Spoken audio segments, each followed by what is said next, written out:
La Seconde Guerre mondiale a laissé des stigmates d'un point de vue architectural. Certaines régions en France ont été dévastées par les bombardements et plusieurs villes ont été détruites.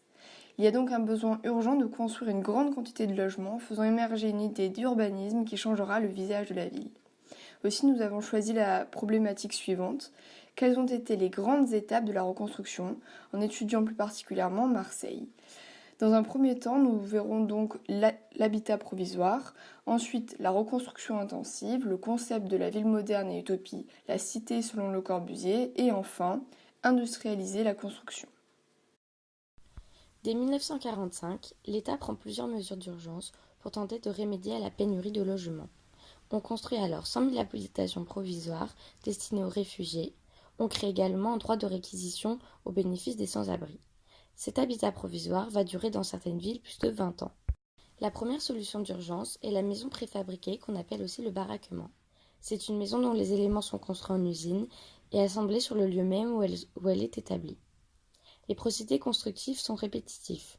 Ils doivent leur efficacité à la rapidité de mise en œuvre. Ils constituent une réponse à la forte demande de logement du contexte économique et démographique. On retrouve fréquemment deux exemples de typologie. Les demi-lunes, on les associe souvent au type Nissen. Ces baraques ont une forme de demi-cylindre en tôle. C'est fait de bois, de papier bitume et de tôle.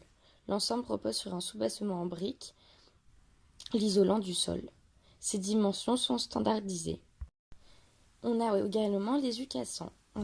Installés dans des cités provisoires, il s'agit de constructions très sommaires dans un grand baraquement en bois, couvert de carton bitumé. Même si des défauts sont attestés, par exemple la faible résistance au feu, ils sont considérés comme ce qu'il y a de mieux en termes de logement provisoire. 2. Reconstruction intensive. Les plans d'urbanisme ont en commun la volonté de profiter des destructions pour faciliter la circulation en élargissant les voies ou en créant des voies nouvelles, aérer les îlots autrefois insalubres par la création d'espaces verts et de circulation pour piétons, et enfin de mettre fin à un parcellaire très étroit, source de logements mal éclairés et insalubres. La forme urbaine varie beaucoup selon les choix de l'architecte, transformant le tissu urbain, l'exemple du Vieux-Port de Marseille avec Fernand Pouillon. Compromis entre modernité et tradition, le plan Pouillon redessine le site, hiérarchise les espaces publics avec une voie principale sur le quai, couplée à un réseau de voies secondaires et de placettes semi-privatives. L'ensemble composé de barres d'immeubles est implanté parallèlement au quai, exposé sud. Il se compose d'unités séparées par des axes traversaux, ouvrant la vue sur le vaste plan d'eau et la rive opposée.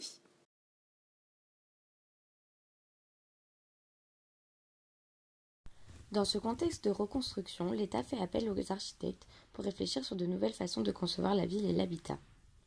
À Marseille, Le Corbusier souhaite apporter des réponses totalement nouvelles aux questions d'habitat et d'aménagement des villes.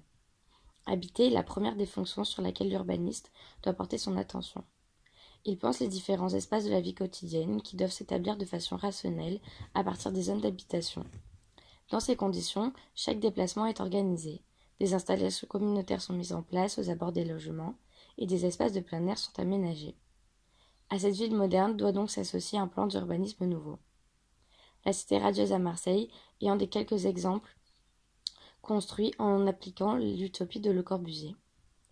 Ces réflexions sur la circulation, sur les services de proximité et sur la nécessité de doter la ville de soleil, d'espace et de verdure sont trois éléments essentiels de la théorie de Le Corbusier qui sera utilisée lors de la conception des grands ensembles qui va suivre. 4. Industrialiser la construction. Les années 50 sont marquées par la période des grands ensembles qui répondent à la crise du logement. On construit en périphérie des grandes villes, certains projets sont associés aux industries florissantes, logeant les ouvriers. La doctrine des grands ensembles est bien résumée par Charles Bombert.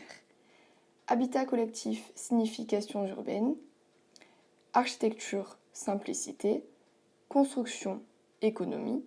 Terrain, espace vert. Équipement, confort. Orientation, ensoleillement. Ces doctrines découlent du modèle normatif de préfabrication et d'industrialisation de la construction. La longueur de l'espacement entre deux barres doit être 2 fois plus large que la hauteur des barres. On construit selon des questions d'hygiène, mais on construit surtout dans la logique d'économie d'argent. Cette typomorphologie d'habitat découpe de nombreux quartiers en rupture avec l'architecture existante.